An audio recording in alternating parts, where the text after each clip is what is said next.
Hi everyone, welcome back. My name is Danielle, and you are tuning into Danielle and Doses.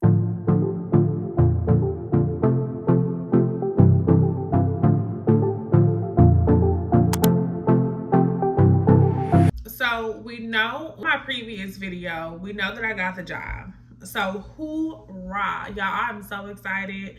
I start officially in a week and a half, so not next week, but the following week, and I'm so excited about that. But I was thinking over the last couple of days about what to do when starting a job. And like I said in the previous video, I haven't started a new job in almost 2 years. So I'm trying to mentally prepare myself on my introduction and how I want people to be able to interact with me and vice versa. I had to think back on a few things of what I used to do when I started a job, and that's what I want this video to be about today. I just really want to introduce some topics or some ideas to you all that maybe you can implement if you're starting a new job or if you're transferring somewhere else. These are some things that I like to do because it helps set the standard of how I want other people to treat me when I'm starting a new job. Because, I mean, if we're being honest, you're the rookie, right? Like, you're the new girl on the block. People are going to try to feel you out. They're trying to figure out what type of girl is she, what's her personality type, like all the things. And I think it's always important for you to be mysterious. You never want to give too much, right? So that's what I want this video to be about today. I'm going to be discussing 5 different ways on how I keep myself mysterious when I'm starting a new job. And let me just put a disclaimer out there. These are the things that work for me. And of course, over time, they can be changed just depending on how you mesh with your coworkers or with your managers. And, over time, you are going to develop a stronger relationship because you've been there for a certain amount of time. But I think these are things that are important for you to do when you're first starting a job because, like I said before, you want to set that tone. You want to set the standard on how people treat you. And I think a lot of times, and what I've learned when I was younger, I used to go in these jobs feeling like, oh, we're all a family. I'm joking, I'm laughing, like I'm giving too much. And now that I'm older, I've realized you can't always just lay everything out on the table. You just have to give people bits and pieces at a time. And then one day, they'll have the privilege to actually know the real you. In terms of you've been there for a certain amount of time, so now you can kind of let your hair down a little bit, so to speak. Like, you've proven yourself over the course of time. You've built the respect and the loyalty and the trust with the people that you work around. So I think it's easier that way when you kind of observe what type of working environment you're in, as opposed to you just going in blind and you don't really know what's going on. I think it would be the smart thing to do to keep it cute as possible. Keep it cute, stay on mute. Okay.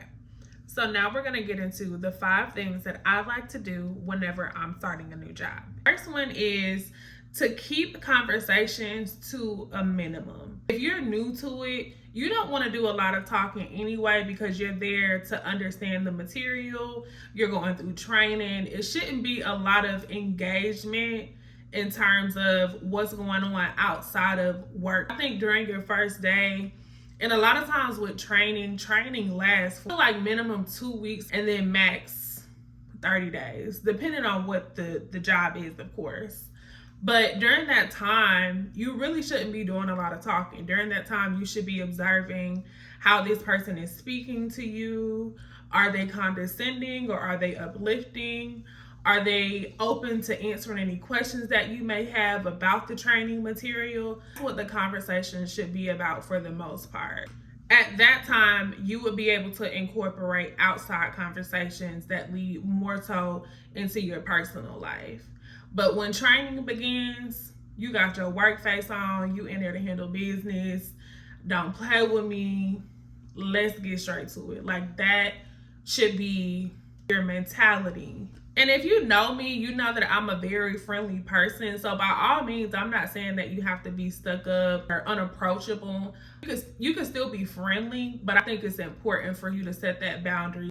Number 2, don't make yourself too available. So my best friend is a big Girlfriends fan, and I watched it as a kid, but I haven't seen it in so long, and I never finished the entire series. So I'm looking at it now, and I'm currently on the episode where Joan is going to her therapist, and her therapist is pretty much training her on how to say no.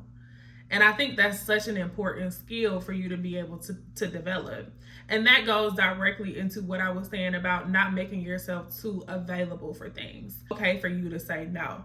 You don't have to be mean about it. You can be very direct and very forward so that people understand where you draw the line, especially as a new employee. This also helps for your efforts not to be taken advantage of. And I think we've all fallen guilty of it before, where we really want to put our best foot forward when we're starting a new project or a new job. So you try to make yourself more available than what you actually are. Bandwidth is what they like to call it in corporate. I think that that's important, but again, starting off, I don't think that you should open yourself up so much, because once you set that expectation that you're always going to say yes no matter what you have going on, that's going to be the expectation going forward. I've also realized, unfortunately, when people ask you to do things and then you turn around and you need something done for them, they're unavailable or they can't do it. So instead of you always getting the short end of the stick, just learn how to say no. Number 3, going out with your colleagues or coworkers. You're just starting out, don't really know these people. You don't want to give them too much. Just like when you're in a relationship where you're dating somebody. It's a game. Unfortunately, that's just how it is. I hate to be the one to break it to you, but you have to play your cards right. Also, a lot of times when you go out with your coworkers, they'll remember something that you said about yourself. If an issue occurs at work, they don't know how to differentiate this person outside of work versus when she's in the office. Speaking from experience, don't do it. Take it from a trusted source. I wouldn't lie to you. Number 4, do not, I repeat, do not go to work to make friends. Work is a place that you're supposed to grow, elevate your skills, get your money, go home. That's where it starts and where it ends.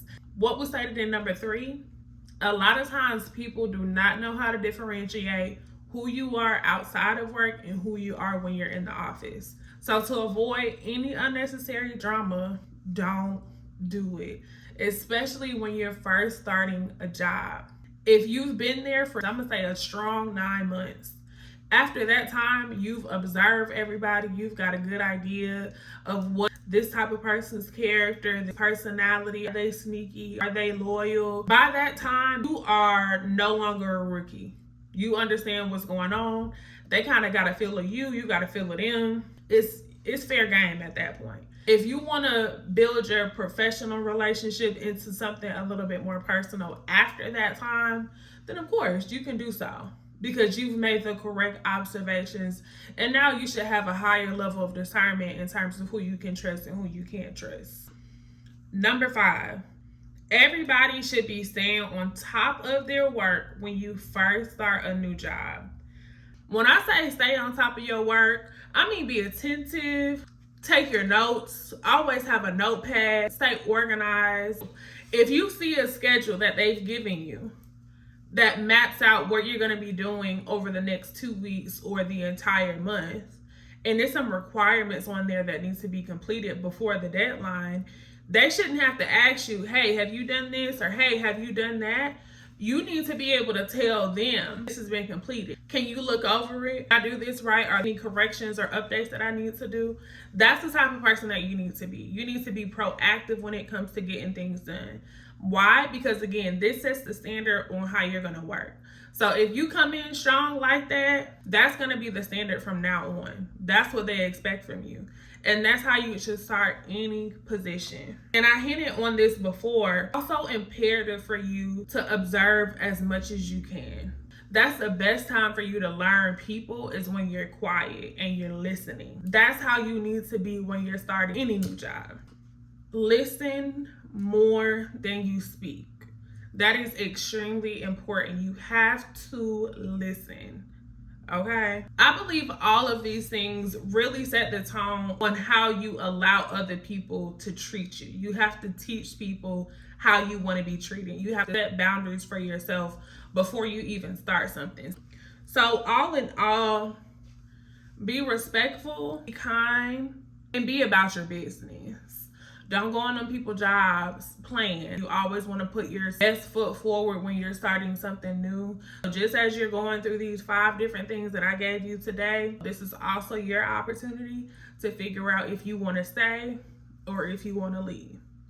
So, that's all I have for today. This has always helped me throughout all of my positions. Never had any issues when it came to disrespect, because you set those boundaries in the beginning. If you try to set boundaries later on, 6 months down the line, when you've already came in there just doing all this extra stuff, it's hard for you to revert to a different version. Tread lightly when it comes to showing people who you are. It's a privilege to know who you are fully. Everybody doesn't deserve that. Don't go in there half-stepping. Take it from me. So I hope that this helped y'all today. And I will see y'all on the next video.